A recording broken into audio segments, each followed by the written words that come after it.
নমস্কার বন্ধুগণ, কেমন আছেন? সবাই ভালো আছেন তো? আজকে আমি বাচ্চাদের জন্য একটা সুন্দর টিফিনের ব্যবস্থা করেছি, এগ ললিপপ। এই ললিপপ দেখলে বাচ্চারা সহজেই খেতে চাইবে এবং খুবই খুশি হবে। প্রথমেই আমি দুটো ডিম নিলাম। দুটো ডিম নিয়ে সেটাকে সিদ্ধ করে গ্রেট করে নেব। গ্রেট করে নিয়ে যদি এই রেসিপিটা ভালো লাগে লাইক, শেয়ার, কমেন্ট অবশ্যই করবেন এবং পাশে রাখা বেল আইকনটা টিপে দেবেন। গ্রেট করে তার মধ্যে আমি রসুন বাটা দিয়ে দিলাম, কাঁচা লঙ্কা কুচি দিয়ে দিলাম, যে যেমন ঝাল খাবেন সেইভাবে দেবেন। পেঁয়াজ কুচি দিলাম, ধনে পাতা কুচি দিলাম, 2 চামচ ময়দা দিয়ে দিলাম, চিলি ফ্লেক্স দিলাম, দিয়ে ভালো করে মেখে নিলাম। মেখে নিয়ে আমি ছোট ছোট বলের আকারে তৈরি করে নেব। আপনারা যেমন বুঝবেন সেইভাবে আকারটা তো দেবেন। এটা স্টার্টারেও দেয়া যায় বা বিকালে টিফিনের সঙ্গে এই এগ ললিপপটা চায়ের সঙ্গে বেশ ভালোই লাগবে।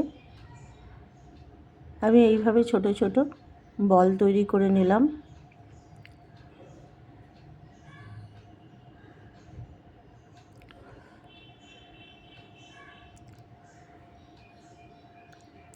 এরপরে আমি একটা বাটিতে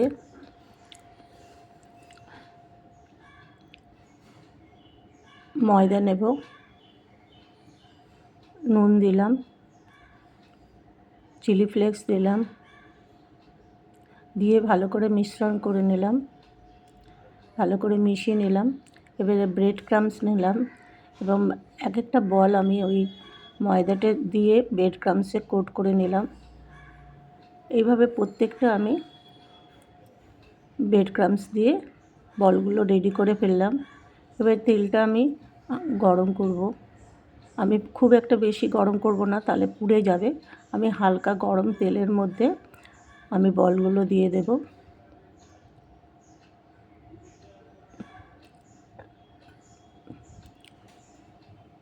বলগুলো দিয়ে আমি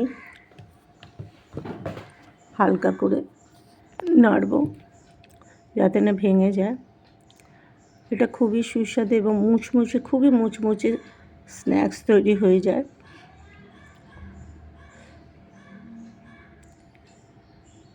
এভাবে আমি বলগুলো প্রত্যেকটা ভেজে নেব।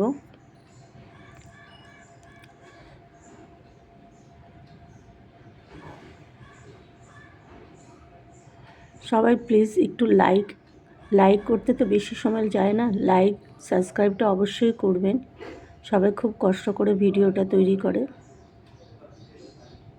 এইভাবে আমি প্রত্যেকটা বল লাল করে ভেজে তুলে নিলাম। এরপরে টমেটো কেচাপের সঙ্গে আমি এটা পরিবেশন করব।